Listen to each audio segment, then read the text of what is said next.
सारे अधिकार इनको दे रखे हैं अल्पसंख्यक के, जबकि हमको मिलने चाहिए अधिकार।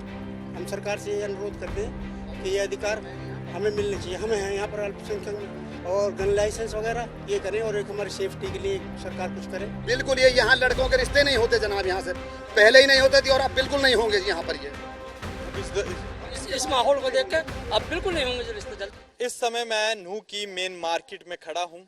1 बज चुके हैं और 1 बजे के बाद मैं आपको दिखाना चाहूंगा कि कर्फ्यू है, शुरू हो चुका है। सुबह 9 से लेकर 1 बजे तक प्रशासन ने इस समय दुकानदारों को मंजूरी दी है कि वो अपनी दुकानें खोल सकें। पर मैं आपको बता दूं, अभी भी ज्यादातर जो दुकानदार हैं वो अपनी दुकानें नहीं खोल रहे हैं। वो डर के कारण नहीं वापिस आ रहे हैं। नूह वही शहर है जहां 31 जुलाई को पत्थरबाजी हुई थी, गाड़ियों को आग लगा दी गई थी, दुकानें लूट ली गई थी और तकरीबन 1 हफ्ते से इस शहर का माहौल है वो खराब है। अभी भी यहाँ धारा 144 लगी हुई है, कर्फ्यू लगा हुआ है, इंटरनेट बंद है। इसी बीच में इस इलाके में आया हूँ जो थोड़ा हिंदू बहुल इलाका है, और यहाँ के जो व्यापारी हैं उनसे हमने जब बातचीत की तो उन्होंने बताया वो अभी भी डरे हुए हैं। वो अभी भी अपनी दुकानें खुल के नहीं खोल रहे जैसे वो पहले खोलते थे।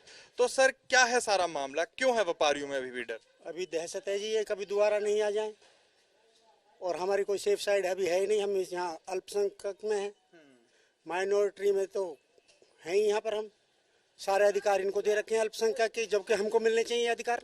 हम सरकार से ये अनुरोध करते हैं कि ये अधिकार हमें मिलने चाहिए। हमें हैं यहाँ पर अल्पसंख्यक में, इसी वजह से डर का माहौल है। तो आपने प्रशासन के सामने अपनी क्या क्या मांगे रखी? प्रशासन के सामने एक तो ये BSF का कैंप और गन लाइसेंस वगैरह ये करें, और एक हमारी सेफ्टी के लिए सरकार कुछ करे। यहाँ पर बटालियन यहाँ बैठे हैं। कहाँ बैठे बटालियन यहाँ? वो तो सरकार की जगह देखेगी अपनी जगह कहाँ होनी चाहिए उनको। बाकी बटालियन परमानेंट होनी चाहिए। बाकी खतरे का माहौल है यहाँ।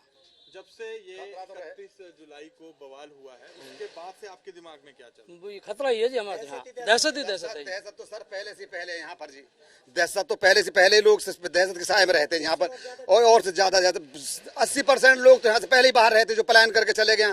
20% जो लोग रह रहे हैं वो बिल्कुल निहायत गरीब, जिन्हों को बस की कोई बाहर कुछ लेना कुछ देना नहीं है ना, वो गरीब लोग रह रहे हैं यहाँ पर।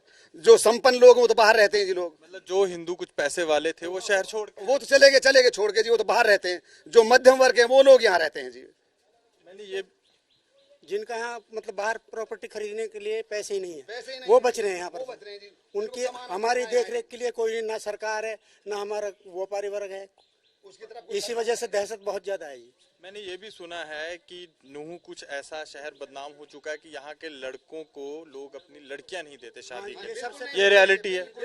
बिल्कुल ये यहाँ लड़कों के रिश्ते नहीं होते जनाब, यहाँ से पहले ही नहीं होते थे और अब बिल्कुल नहीं होंगे जी यहाँ पर। ये अब इस माहौल को देख के अब बिल्कुल नहीं होंगे जो रिश्ते जल्दी। तारीख का जो माहौल हुआ है उससे तो अब बिल्कुल ही नहीं आएगा जी। कोई देखेगा ही नहीं कोई इधर आके, ना हमारी लड़कियों को लेंगे वो, ना हमारे इन लड़कों को लड़की देंगे।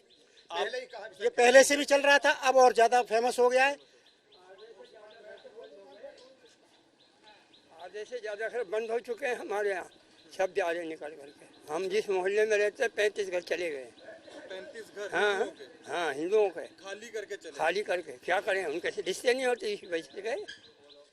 अब वापिस कौन आएगा? जिसका जहाँ काम लगेगा वहीं रहेगा। हमारे बैक साइड देख लो, हम ये दुकान पे इसके बैक साइड देखो, सब अपने गुरुगांव में गए। खाली बिक्री के मकान बहुत है काफी, अगर कोई लेना चाहे सेल के लिए मकान भी। हम तो यहीं रहेंगे, हमें कहीं नहीं जाना, हमको जाना ही कहीं नहीं, हमको रहना यहीं पर ही है। तो आप जहाँ रहना चाहते हैं, आपने जो प्रशासन से मांगे रखी, तो आपने किस किस अधिकारी से अपनी जो मांगे, गन लाइसेंस हो गई, चौकी होगी, बटालियन होगी, किस किस अधिकारी से आपने अपनी बात रखी? ये DC साहब के सामने रखी है जी, शहर वालों ने। अच्छा, DC साहब के सामने। हाँ जी। तो आश्वासन मिला प्रशासन से? अभी तक तो कोई आश्वासन नहीं मिला नहीं है जी, अभी नहीं मिला जी कोई आश्वासन। तो अभी कर्फ्यू जो है थोड़ा थोड़ा रिलैक्स किया जाता है, तब भी आप लोग दुकान नहीं खोल रहे हैं? अभी नहीं खोल पा रहे हैं ये दुकान, नहीं खोल पा रहे। खोल नहीं पा रहे हैं। तो जब तक मतलब आपकी मांगों पर जो सरकार है वो ध्यान नहीं देगी, तब तक आप अपनी दुकानें खुल के नहीं खोल पाएंगे, जब तक आपके मन में आश्वासन नहीं आ जाता आपकी सिक्योरिटी को लेकर। आश्वासन नहीं आता, भय का माहौल है बिल्कुल हर व्यापारी वर्ग में। तो व्यापारी वर्ग में कैसा माहौल है सर इस समय? खतरा तो रहता ही है जी, 24 घंटे रहता है, इसके बाद रहेगा, इससे पहले रहता है। व्यापारी परेशान है, दुकानदार कहाँ जाए जी अपना, क्या करे? कोई सरकार भी कुछ नहीं करे, क्या करेगी? 10 दिन बाद फिर ऐसे हो जाए, कौन जिम्मेदार लेगा? गाज तो सर एक गरीबों पर पड़ी है, गरीब बेचारा कहाँ जाए, जो ताज़ा कमाना जिसको ताज़ा खाना है जी, जो उपद्रव थे उपद्रव करके चले गए जी। बाकी इसमें जो पिसा है वो गरीब आदमी पिसा है जी। आप ये देखो, दुकान खोलना 16 से दुकान तो खोल देंगे, ये दुकान खोलने में बात नहीं है। उसके बाद में इतना हादसा को कौन जिम्मेदार लेगा? क्या तो फिर कर जाए कोई, जब इतनी फोर्स होने के बावजूद भी इतने अत्याचार कर दिया, इसके बाद क्या करेंगे बेचारे? ये कौन लेगा? आश्वासन देते चले जाते हैं, कार्रवाई कोई नहीं करता। इसके बाद भी कुछ और बाकी हो तो बताओ, कम अत्याचार हुआ हो तो बताओ। बेचारे परेशान, दुकानदार कहाँ जाए? सब वर्ग परेशान है।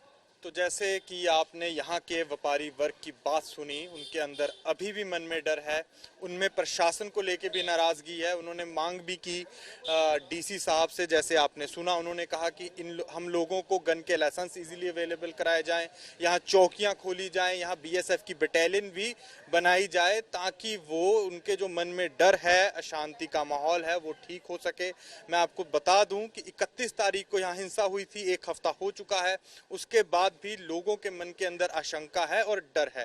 कैमरामैन मृदुल मोहन के साथ अनमोलनाथ बाली की न्यू से रिपोर्ट।